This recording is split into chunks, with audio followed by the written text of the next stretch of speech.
kemudian tidak yakin dengan doa tersebut, namun beliau justru merasa bahwa dosanya itu lebih besar lagi dari sekedar itu. Andai kan semuanya taat kayak Sa'labah, tentu semuanya akan selamat. Adalah mendekati kesempurnaan itu atau menuju kepada kesempurnaan itu.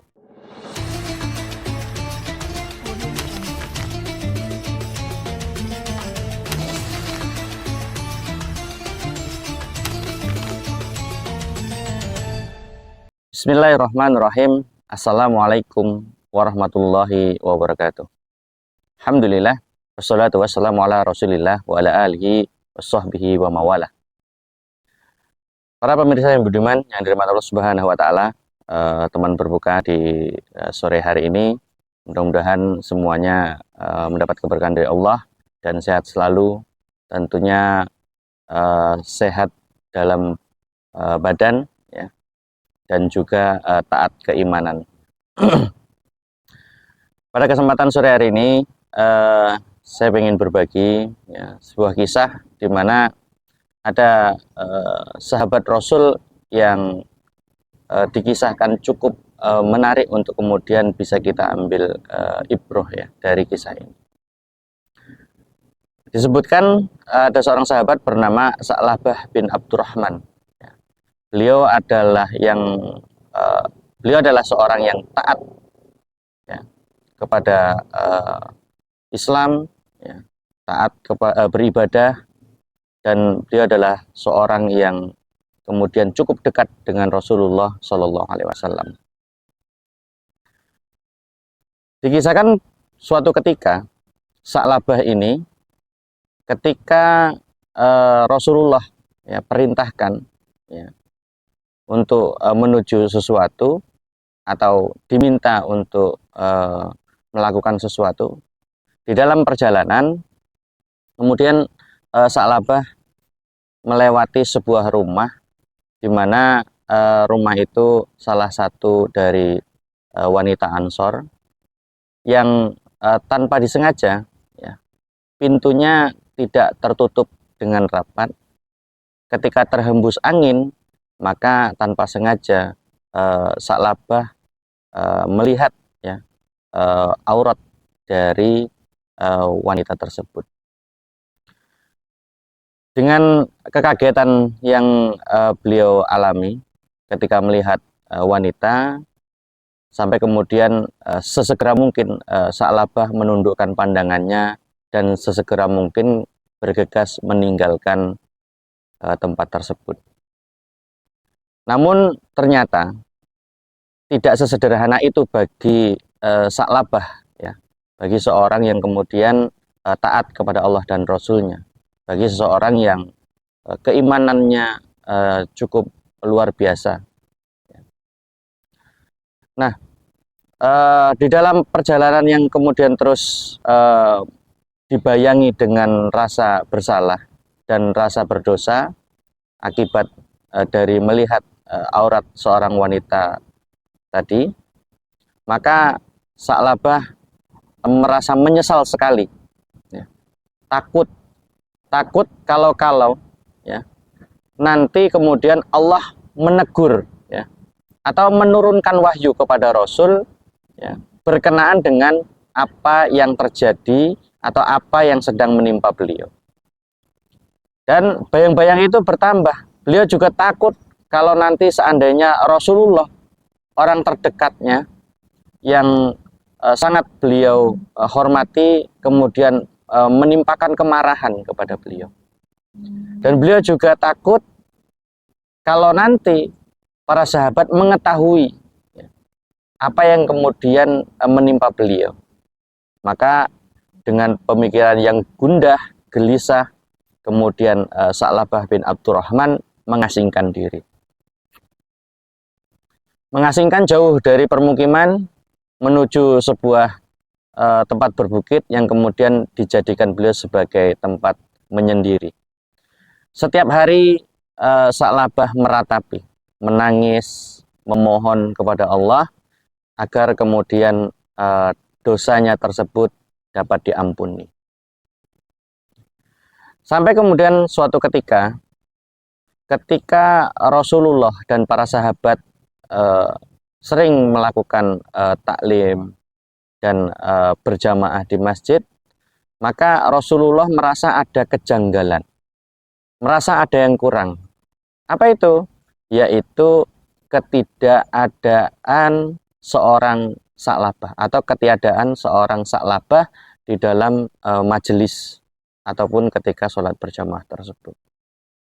Sampai kemudian Rasulullah SAW mengutus Umar bin Khattab dan Salman Al-Farisi untuk kemudian mencari keberadaan Sa'labah bin Abdurrahman. Sampai kemudian pada akhirnya Umar bin Khattab dan Salman ya, menjumpai seseorang, ya, terus orang itu ternyata sedang terbaring dengan kondisi yang kurus dan lusuh, bahkan penuh ratapan. Ya. Ternyata tidak salah, beliau adalah Sa'labah bin Abdurrahman. Ketika Sa'labah melihat ada dua orang kemudian mendekati beliau, maka beliau bertanya, "Kenapa engkau kemari?"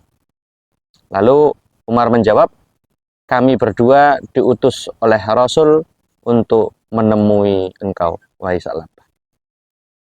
Singkat cerita, kemudian Sa'labah dibawa ke para sahabat dan Rasul.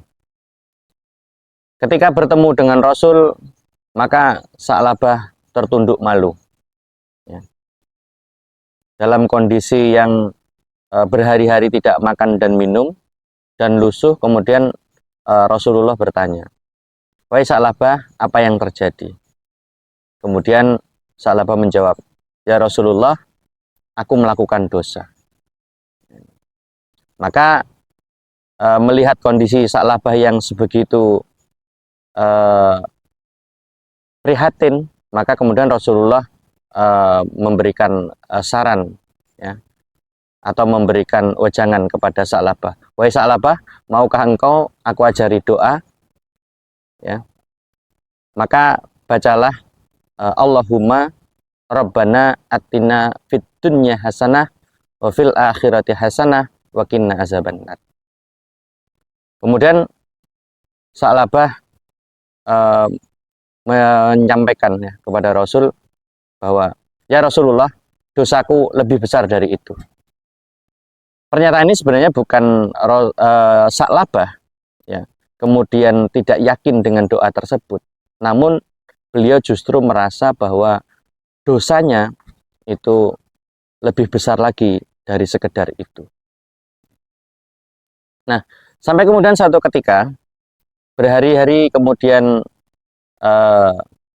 berlalu, ya, ternyata ketika di beberapa waktu kemudian, ketika para sahabat dan Rasul sedang melakukan sholat berjamaah sama seperti biasa atau dalam sebuah majelis, kemudian Rasulullah ditemui oleh seorang sahabat, "Wahai Rasulullah, kondisi Sa'labah sekarang demikian dan demikian." Nah, ternyata Sa'labah setelah kejadian itu, setelah bertemu dengan Rasulullah, ternyata beliau adalah jatuh sakit berhari-hari. Ya. Kemudian Rasulullah dan para sahabat kemudian menemui Sa'labah. Lalu Rasulullah mendekati Sa'labah dan kemudian mengangkat kepala Sa'labah, ya, untuk diletakkan di pangkuan beliau. Ya. Namun ketika Rasulullah melakukan itu, Sa'labah ya, menolehkan kepalanya ke arah lain atau menjatuhkan kepalanya dari pangkuan Rasulullah. Kemudian Rasulullah SAW bertanya, "Wahai Sa'labah, kenapa demikian? Apa yang terjadi?" Gitu. Nah, maka kemudian Sa'labah menjawab, "Aku perlu ampunan, ya Rasulullah. Aku perlu ampunan yang kemudian Allah mengampuni segala dosanya tadi gitu. Jadi kemudian Rasulullah sampaikan ya dalam sebuah hadis riwayat At-Tirmizi ya, Rasulullah katakan bahwa Rasulullah sudah mendapat khabar ya dari Jibril bahwa Allah menitipkan salam dan sudah mengampuni dosa Sa'labah. Maka seketika itu kemudian Sa'labah menangis dan menghembuskan nafas terakhir. Belum selesai sampai di situ, kemudian berlalu pemakaman Sa'labah, ya, di mana ketika mengurusi jenazah Sa'labah sampai kemudian selesai pemakaman, para sahabat melihat bahwa Rasulullah itu jalannya nggak biasa, ya, jadi menjinjit-jinjit ya, atau mengangkat tumitnya, ya, jadi seolah-olah seperti Rasulullah itu berjalan di kerumunan orang yang sangat banyak. Nah, selesai pemakaman, kemudian para sahabat bertanya, wahai Rasulullah, kenapa tadi ketika mengurusi jenazahnya Sa'labah sampai kemudian selesai pemakaman atau pengkuburannya, Rasulullah melakukan hal yang tidak biasa gitu, ya, jinjit-jinjit atau mengangkat tumit.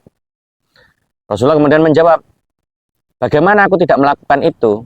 Sebab banyak sekali malaikat ya, yang kemudian ikut bersama-sama ingin menyaksikan ya, bagaimana kemudian jenazah Sa'labah diurusi atau dikebumikan.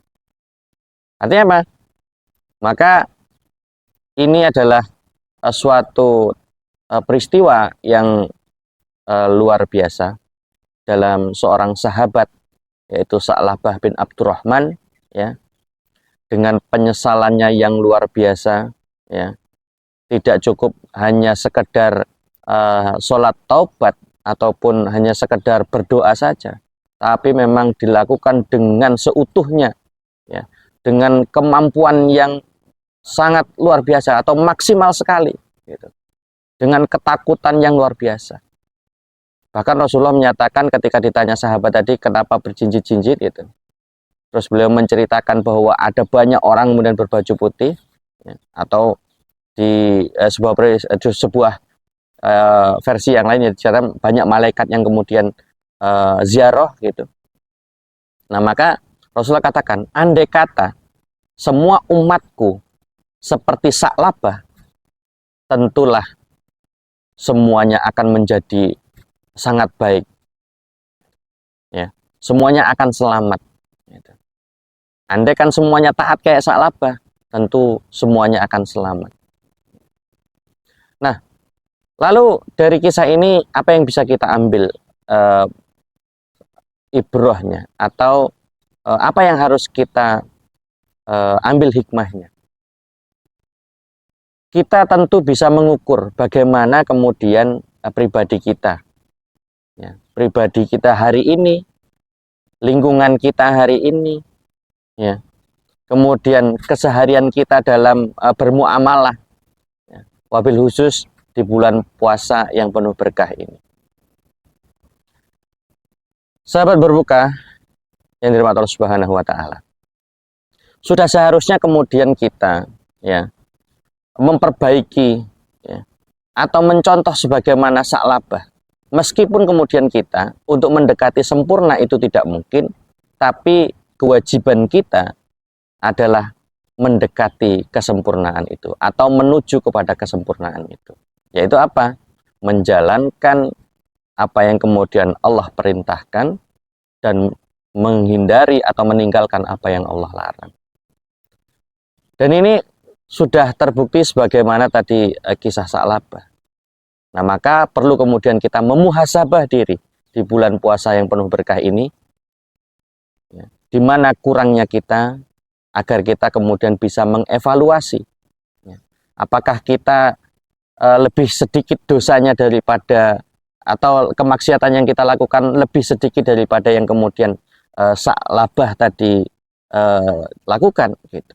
Atau justru kita lebih besar? Kalau lebih besar, maka tidak ada pilihan lain kecuali ya hanya kita selalu berserah diri, ya, meratapi apa yang kemudian kemaksiatan pernah kita lakukan sampai kemudian Allah mengampuni ya, dosa-dosa kita dan mengampuni kehilafan-kehilafan yang pernah kita lakukan. Mungkin ini sedikit cerita yang bisa menginspirasi di sore hari ini. Mudah-mudahan bermanfaat untuk kita semua. Assalamualaikum warahmatullahi wabarakatuh.